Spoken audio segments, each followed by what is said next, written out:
Ever wondered who the three wise men really were? We all know the classic nativity scene. Three kings, draped in lavish robes, presenting gifts to the baby Jesus.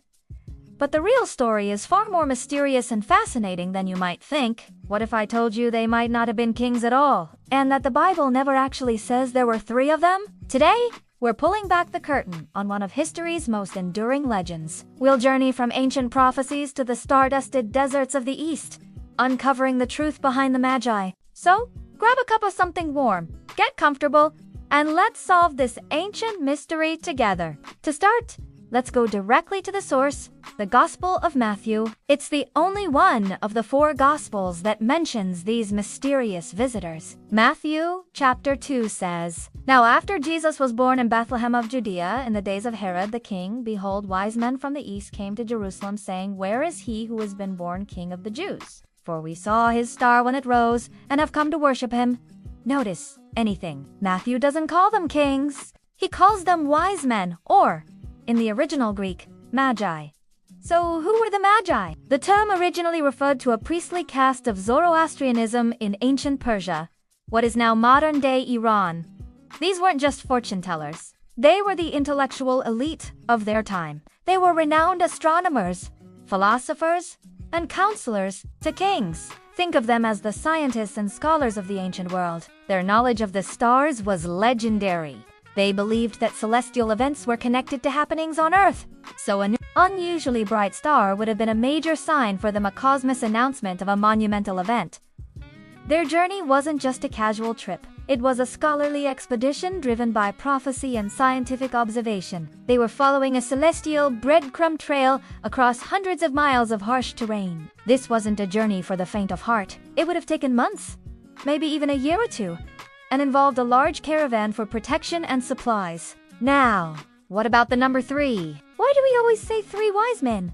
The Bible never specifies a number. It simply says wise men in the plural. The idea of 3 likely comes from the 3 gifts they brought: gold, frankincense, and myrrh. It was a logical assumption made by early Christian theologians. One gift, one giver. By the 3rd century, a church father named Origen wrote about 3 magi, and the number just stuck. So, while we picture a trio, there could have been 2 or 4 or even a dozen of them. The number 3 just fit the narrative perfectly. And the idea that they were kings, that came even later. Around the 6th century, people started referring to them as kings. This was probably inspired by prophecies in the Old Testament, like in Psalm 72, which says, "May the kings of Tarshish and of the isles bring tribute. May the kings of Sheba and Seba offer gifts." Associating the Magi with royalty elevated the importance of Jesus' birth. If kings from distant lands came to worship him,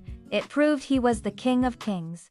Over time, art and tradition cemented this image. We gave them names: Caspar, Melchior, and Balthazar. We gave them distinct origins, one from Europe, one from Asia, one from Africa, symbolizing the whole world coming to recognize Jesus. But these names and origins aren't in the Bible. They're part of the beautiful tradition that grew around the story.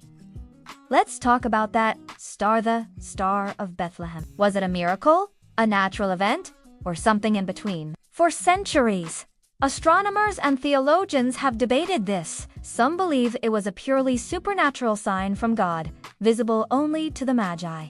Others have tried to find a scientific explanation. What could it have been? One popular theory is a planetary conjunction, where 2 or more planets appear very close together in the sky, creating a single, bright point of light. Around the time of Jesus' birth, there was a rare triple conjunction of Jupiter and Saturn. Jupiter was seen as the kingly planet, and Saturn was often associated with the Jewish people. A conjunction like this in the constellation Pisces, which was also linked with Judea, would have been a huge sign for ancient astrologers. Another possibility is a supernovan exploding star. A supernova would be incredibly bright, visible even during the day, and would have stayed in the sky for weeks or months. Chinese astronomers did record a guest star around 05 BC, which could fit the timeline.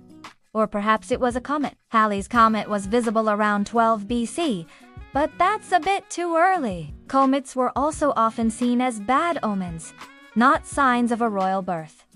Whatever it was, Matthew describes it in a very peculiar way. He says the star went before them until it came to rest over the place where the child was. This suggests a light that moved and stopped, something no normal celestial object does. This detail leads many to believe it was a unique, miraculous event created specifically to guide the Magi.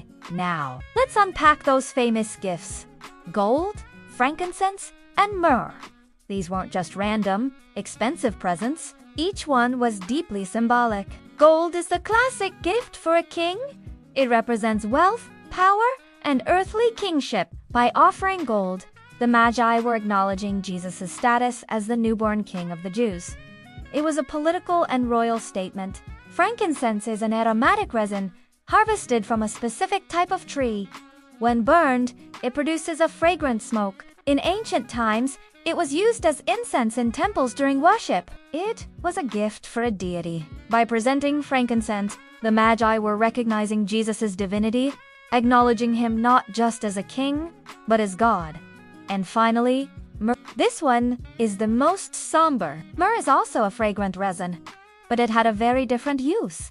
It was an anointing oil used in burials. It was used to embalm the dead. Giving a baby a substance used for burial might seem strange, even morbid, but it was profoundly prophetic. The gift of myrrh foreshadowed Jesus' future suffering and death. It symbolized his humanity and the sacrifice he would one day make. So, in these three gifts, you have the entire story of Jesus' life summarized: his kingship, his divinity, and his eventual death and sacrifice. It's an incredibly powerful and condensed prophecy delivered through gifts. When the Magi finally arrived in Jerusalem, their first stop wasn't a humble stable.